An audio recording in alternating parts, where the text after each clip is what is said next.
یاد رکھیے دعا سے بڑھ کر کوئی عبادت نہیں ہے، اور دعا مانگنا ہر آدمی کا کام نہیں ہے. اس کی توفیق بہت ہی خوش قسمت لوگوں کو ملتی ہے، بہت خوش قسمت. ہر آدمی کو اس کی توفیق نہیں ملتی.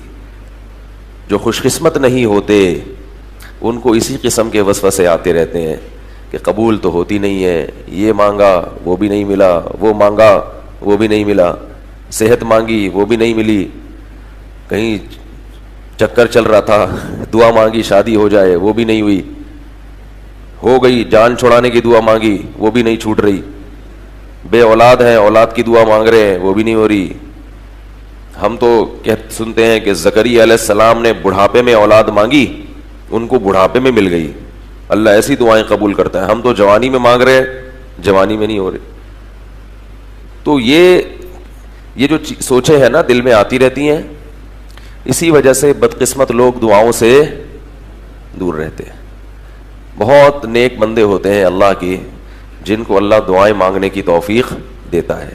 وہ اس بحث میں پڑتے ہی نہیں ہیں کہ ابا ٹھیک ہو رہے ہیں کہ نہیں ہو رہے، ماموں کی جاب لگ گئی کہ نہیں لگ گئی، خالہ واپس آ گئی میں کہ جا کے بیٹھی ہوئی تھی، واپس آ گئی کہ نہیں آئی.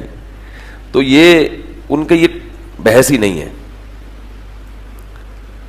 وہ یہ سوچتے ہیں کہ جس رب کے سامنے ہاتھ اٹھا کے مانگا ہے یہ ہو نہیں سکتا کہ وہ ان ہاتھوں کو خالی ہاتھ لوٹا دے. یہ نہیں ہو سکتا.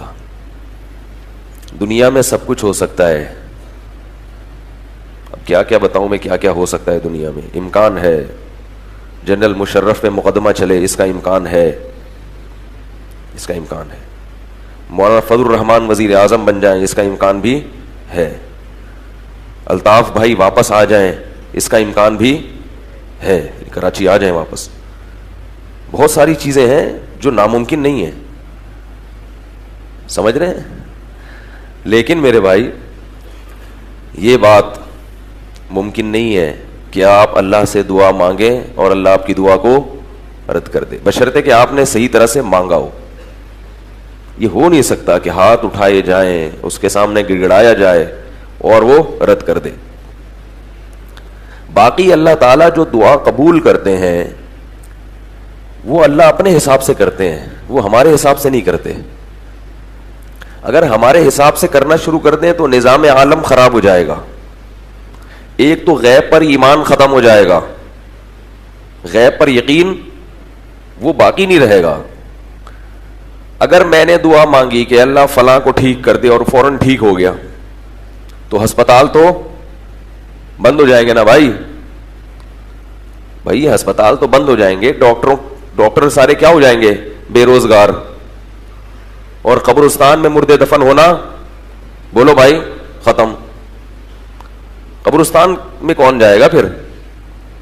تو ہمارا کام ہے دعا. بے روزگار اگر سارے، اللہ تعالیٰ قرآن میں فرماتے ہیں کہ اگر ہم وَلَوْ بَسَطَ اللَّهُ الرِّزْقَ لِعِبَادِهِ، اللہ اگر زمین میں رزق کی اتنی فراوانی کر دے کہ کوئی بھی بے روزگار نہ رہے اور سب کو خوب ملے، لَبَغَوْا فِي الْأَرْضِ، تو سارے انسان میرے نافرمان بن جائیں گے.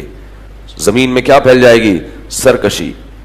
ہم نے زمین میں کسی کو دولت زیادہ دی، کسی کو دولت کم دی. لِيَتَّخِذَ بَعْضُهُمْ بَعْضًا سُخْرِيًّا، بعض لوگ بعض کے ماتحت بن کے رہیں، ورنہ سارے کیا بن جائیں گے؟ سردار بن جائیں گے.